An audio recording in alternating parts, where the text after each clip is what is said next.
I always say I know that ghosts are not real, but it's more fun to believe in them. And I think as a child, I was sort of drawn to ghost stories.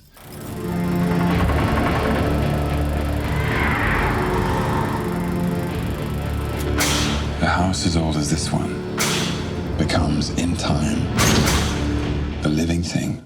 Used to be read ghost stories by my English literature teacher.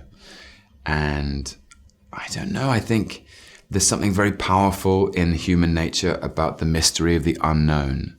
And we like to, I think it's good for society to have things that they don't understand in out there in the world. You know, I think there are still things we don't understand. We've never really been to the bottom of the ocean. We have no real idea of what's happening in space. When things go bump in the night, we all turn the lights on. So.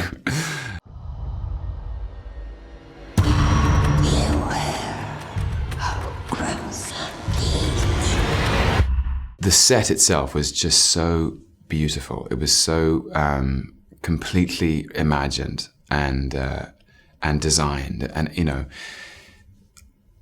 I wish there's a tragedy about it that it doesn't exist anymore, because it felt like a real place. And I wish I could take people on a tour. You know, that in the wallpaper there were representations of moths, and in the moths' wings the word fear was written into the walls. And the level of detail was really astonishing. You know, the fireplaces worked, and you could cook a meal in the kitchen, and the elevator went up 3 stories. So it just, as an actor, it's very rare to experience the privilege of working on a set like that.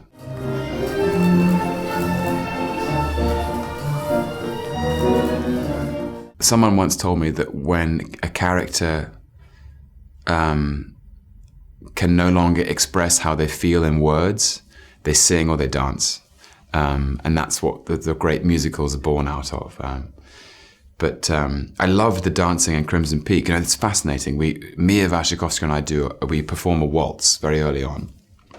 And it's a fascinating period of time, because up until about 30 years before 1901, many society dances had been, if you danced with a woman as a man, or if you danced in a couple, you'd be dancing side by side in figures of 8 or 16. And if you asked someone to dance, they would often be at your side.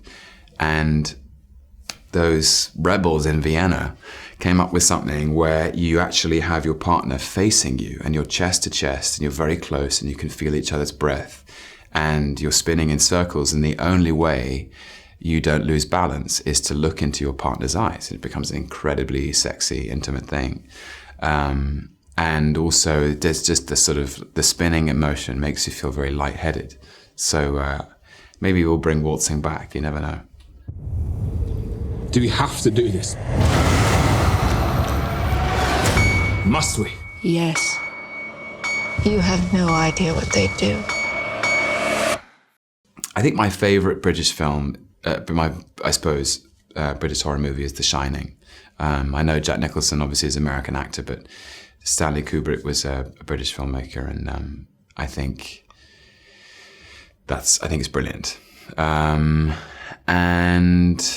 what else do I think? There's so many out there. Anything with Peter Cushing in it is likely to deliver the goods.